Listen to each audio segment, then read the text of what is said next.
the course. The name of this short lecture is Environmental Planning, Some Historic and Theoretical Foundations.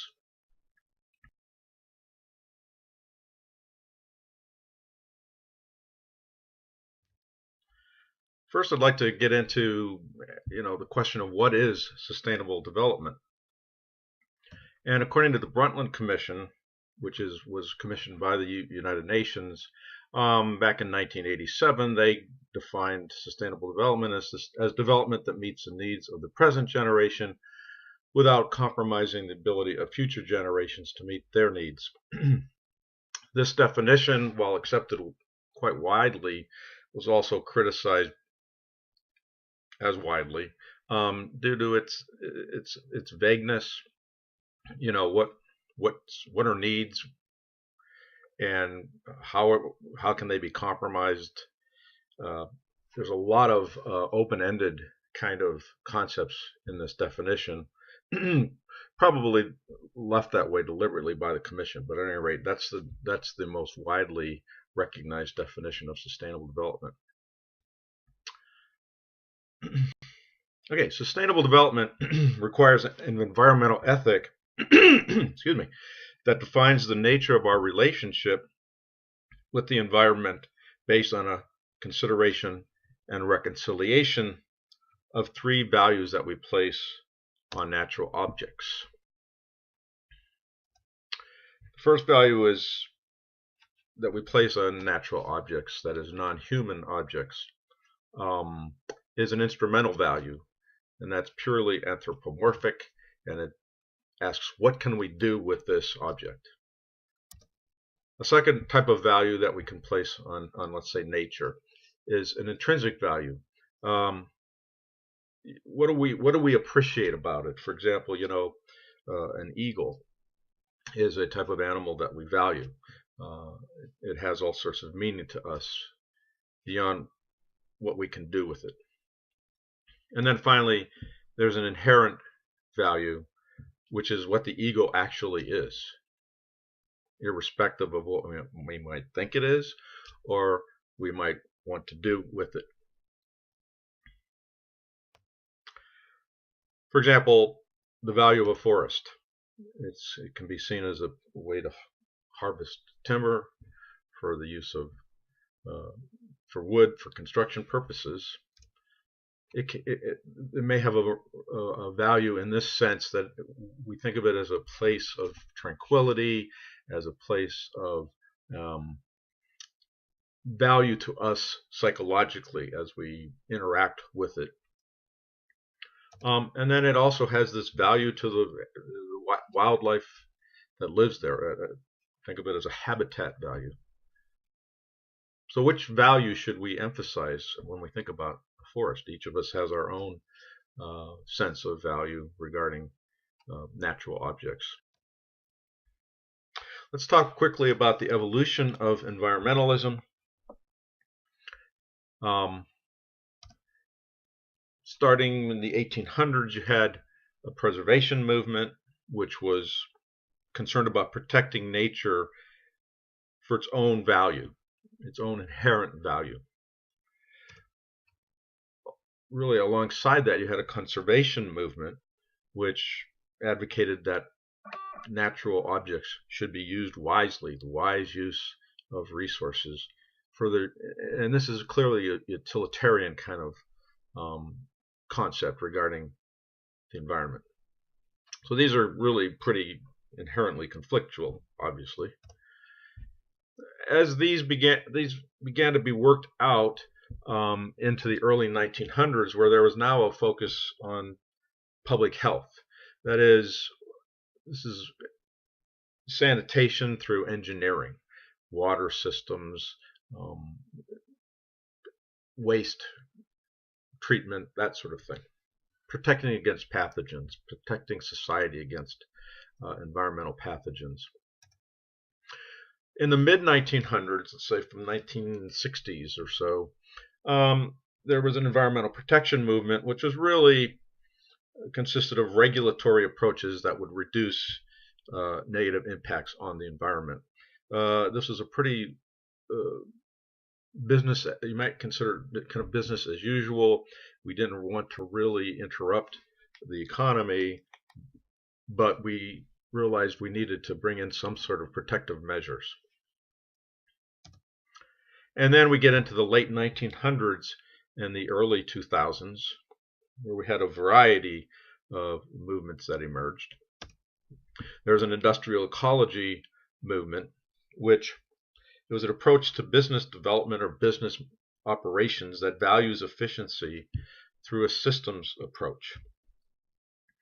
Let's run our business in a way that kind of mimics nature, and it's a systemic kind of concept regarding how business should operate. Ecosystem management is a movement that advocated a science-based approach to basically managing open spaces, that is, viewing open spaces as commons and water resources as commons, in commons in the sense of being available to all, being important to all. Global environmentalism. This is really the sustainable development movement, where the United Nations primarily started pushing for international policies that would guide nations and communities to more sustainable development. Environmental justice. This was a movement that advocated public policies that encouraged equal access to environmental benefits and protection against negative environmental impacts. Now, there's a focus on the disadvantaged members of society that tend to suffer impacts more significantly. You have climate protection movement. Obviously, we all know about that, continuing now. And this basically focused on how we can reduce greenhouse gases through scientific study and scientifically based policies. And here we want to talk about greenhouse gases. We're primarily talking about carbon dioxide and methane, which are the result of, both of which are largely the result of industrial processes and other human development dynamics. Green building movement, which is really, you can think of it as a life cycle approach to building, to constructing and operating buildings, where that integrates consideration of the materials, the energy use, and how waste is managed. Clean energy movement is basically concerned about improving energy efficiency and encouraging substitutes to fossil fuels such as solar power, wind power. Then we have a green economy movement, which advocates that it's really rooted in the industrial ecology movement, but now we're extending it to the entire economy and focusing on green products and environmentally sound processes, as well as workplace improvements. Sustainable communities, obviously a derivative of the global environmentalism movement.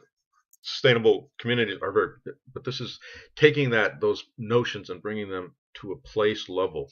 So you might think of it as a place-based urban ecology, and this is where planners are really, embedded in that movement there. And then finally, when you read the text, what he's really saying, the future directions, and we've started that way, may be a sustainability science kind of approach, which advocates the integration of science and public policy toward the development of a theoretical foundation for how communities develop. And then I'd like to close, or actually there's not quite yet close, but identify the 5 paradigms of environmental management. Again, this is straight out of the text. Starting as the foundation of these foundations, there are two paradigms. One is they label in the textbook as frontier economics, and it's kind of like frontier economics is in competition with deep ecology. Frontier economics is basically an anthropocentric view of resources, that they're unlimited, and progress should be defined in economic terms. Versus deep ecology, which says, look, there are limits to what the environment can produce and provide, and they advocate for bioregionalism and the use of indigenous technologies. Okay, so there's a tension there between these two very strong kind of paradigms, and these are reflected in these additional paradigms. One, which emerged really in the 1970s, environmental protection. It's basically a business as usual regulatory approach to reduce and ameliorate environmental impacts. And then, again, building on this, you have resource management in the 1980s and 1990s, which really is talking about sustainable development that links social welfare and environmental integrity. The two are interchanged, and there's a synergy there that we need to understand for effective resource management. And then finally, today, there's an eco-development kind of paradigm that advocates coexistence with nature through ecology-based stewardship. And then to close out this chapter, I'd like to just go over the 7 requirements that are identified for a transition to global sustainability.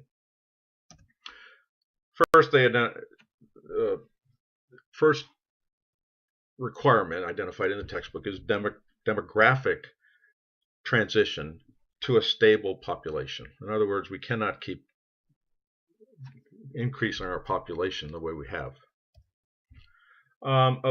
We have to begin to engage in low impact production. This is a technological transition for the businesses and the economy.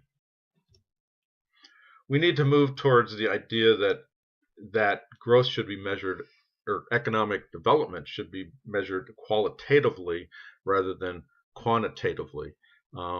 This is the difference between development versus growth. We need better things, not necessarily more things. Social transition to tolerance and equality. Very tough requirement there, but necessary. There's a need for an institutional transition to collaboration rather than conflict. I apologize for that spelling error there. Anyway, collaboration is the key to sustainability, and that doesn't mean cooperation. It's more than that. It's institutions working together towards common goals. And then we need an informational transition to free rather than controlled dissemination. We see this being played out right now, I think, to some extent in the internet. How available should it be? Should it be controlled at all? Under sustainable development, global sustainability, the concept is that it should be freely disseminated. And finally, there needs to be an ideological transition from parochialism to planetism. What's good for us is as opposed to what's good for everyone. So, with that, we'll move into a discussion of the Beatley article, Environmental Ethics and Planning Theory. Planners and policymakers are faced with essentially two challenges. First, identifying the relevant ethical and moral dimensions of a particular conflict or decision, and then reviewing that, and choosing those principles or concepts that should be applied to the case. This raises the additional difficulty of choosing theories or positions that are morally correct. Environmental ethics basically can be defined in terms of three concepts. First, environmental ethics is a collection of attitudes or values an individual or society has towards the environment. It can also be seen as the contemplation and selection by an individual or society of principles about the environment that are rational or morally supportable. And then third, environmental ethics can be seen as encompassing questions of moral relationships between humans as well as those that individuals and societies face generally. For example, pollution has an human impact, education has an environmental impact. Let's talk a little bit more. We mentioned it earlier. Let's talk a little bit more about the distinction between preservation and conservation. Conservation can be seen as using natural resources wisely so that they are to protect against their depletion. And the idea here, one of the ideas behind this is husbandry. Conservation also has an ethical basis, which is utilitarian, and that is we need the purpose of the environment is to maximize social benefit. Preservation, on the other hand, advocates that there's a need to maintain nature and natural resources in their original state, and that the best way to do that is to not intervene in their processes and functions. And their ethical basis can be called deontological ethical basis, where the concern is about fairness and equity. Such concepts as what are the rights to existence of non-human entities such as wildlife. So it gets into these very, very broad, really moralistic kind of questions that get to the heart of our relationship with nature. Some of the key issues raised in environmental ethics. Well, first you have this idea of social costs versus environmental protection. For example, housing affordability versus growth management. If we put an urban boundary around our community, will that reduce the housing supply? If so, that may raise the cost of housing. So this is a key issue that's raised here. Interjurisdictional obligations. How far does our responsibility as a community or as an individual extend? Into neighboring communities, into the region, into the entire planet. Obviously, there's a boundary kind of question that needs to be addressed. What about business responsibility? Right now, they are legally protected or required to protect the interests of their stakeholders. How can that be broadened? And there are things underway now that there are efforts underway to broaden that.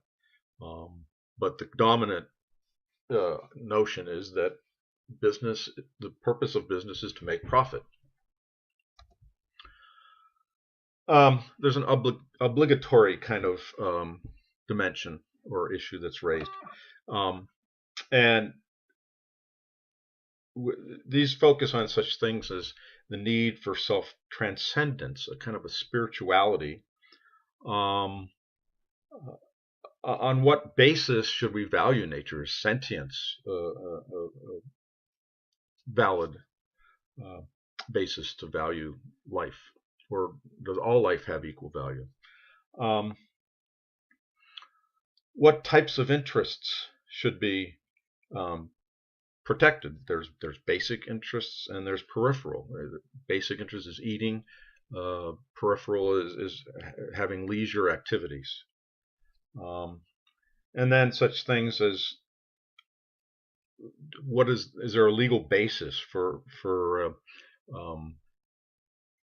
people or wildlife having claims on rights and privileges? And then there's the individual versus the collective. Should we look at the whole species? Should we look at or should we look at individual representatives of species? Where's the correct focus of our attention? There's a property rights issue. Is it more important? Is stewardship more important, or is ownership more important? And how do we reconcile those? There's the anthropomorphism issue. Right now, we tend to view, there's a dominant view among many in society that humans are separate from nature, and that they deserve to have special consideration, versus we're just another part. We're part of a larger biological community.